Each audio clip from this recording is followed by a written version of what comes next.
जय श्री राम दोस्तों, आज हम सुनेंगे करवा चौथ व्रत कथा। 7 भाई थे, उनके एक बहन थी।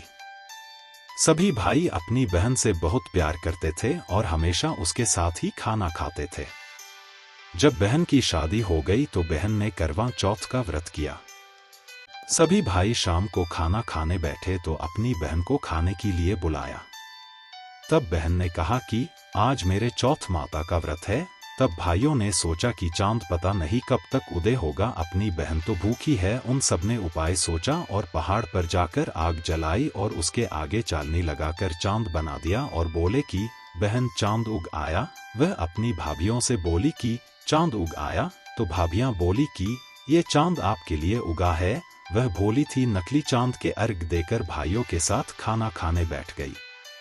उसने जैसे ही पहला ग्रास तोड़ा तो उसमें बाल आ गया। दूसरा तोड़ा, इतने में उसके ससुराल से बुलावा आ गया कि लड़की को तुरंत ससुराल भेजो। जब माँ ने बेटी को विदा करने के लिए कपड़ों का बक्सा खोला तो उसमें भी सबसे पहले काला कपड़ा ही निकला। तब माँ बहुत डर गई। उसने अपनी बेटी को एक चांदी का सिक्का देते हुए कहा कि तुझे रास्ते में जो भी मिले उसके पैर छूती जाना और जो तुझे सुहागन होने का आशीर्वाद दे उसे ये सिक्का दे देना और अपने पल्लू पर गांठ बांध लेना। वो पूरे रास्ते ऐसा ही करती गई, पर किसी ने उसे सुहागन होने का आशीर्वाद नहीं दिया। जब वह अपने ससुराल पहुंची तो बाहर उसकी जेठुती खेल रही थी। उसने उसके पैर छुए तो उसने सदा सुहागन का आशीर्वाद दिया। तो उसने सिक्का जेठुती को दिया और पल्लू पर गांठ बांध ली। जब घर के अंदर गई तो देखा कि उसका पति मरा पड़ा है। जब उसके पति को जलाने के लिए ले जाने लगे तो उसने नहीं ले जाने दिया। तब सबने कहा कि गांव में लाश नहीं रहने देंगे, तो गांव के बाहर एक झोपड़ी बना दी। वह उसमें रहने लगी और अपने पति की सेवा करने लगी। रोज घर से बच्चे उसे खाना दे जाते। कुछ समय बाद माघ की चौथ आई तो उसने व्रत किया। रात को चौथ माता गाजती गरजती आई तो उसने माता के पैर पकड़ लिए। माता पैर छुड़ाने लगी, बोली 7 भाइयों की बहन घनी भूखी, मेरे पैर छोड़। जब उसने पैर नहीं छोड़े तो चौथ माता बोली कि मैं कुछ नहीं कर सकती, मेरे से बड़ी बैशाख की चौथ आएगी, उसके पैर पकड़ना। कुछ समय बाद बैशाख की चौथ आई तो उसने कहा कि मैं कुछ नहीं कर सकती, मेरे से बड़ी भादवे की चौथ आएगी, उसके पैर पकड़ना।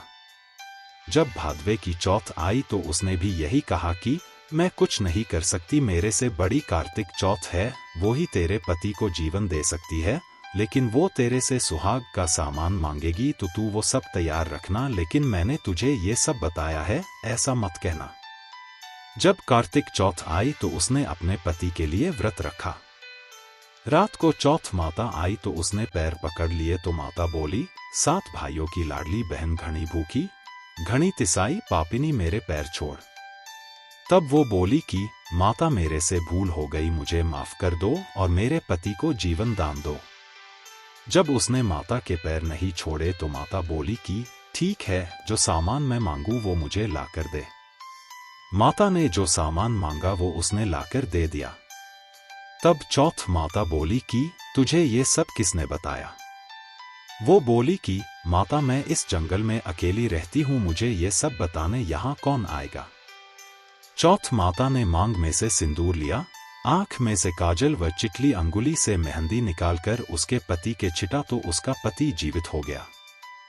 माता ने उसके पति को जीवित कर दिया और सदा सुहागन का आशीर्वाद दिया। सुबह बच्चे जब खाना लेकर आए तो अपने चाचा को जीवित पाया। दौड़कर घर गए और सबको बताया कि चाचा जीवित हो गए। सब लोग वहां गए तो देखा कि बच्चे सच कह रहे हैं। अपने बेटे को जीवित देखकर सास बहू के पैर पड़ने लगी तो बहू बोली सासू जी आप ये क्या कर रही है? मैंने कुछ नहीं किया, ये तो चौथ माता ने किया है। हे चौथ माता, जैसे उसको सुहाग दिया वैसे सभी को देना।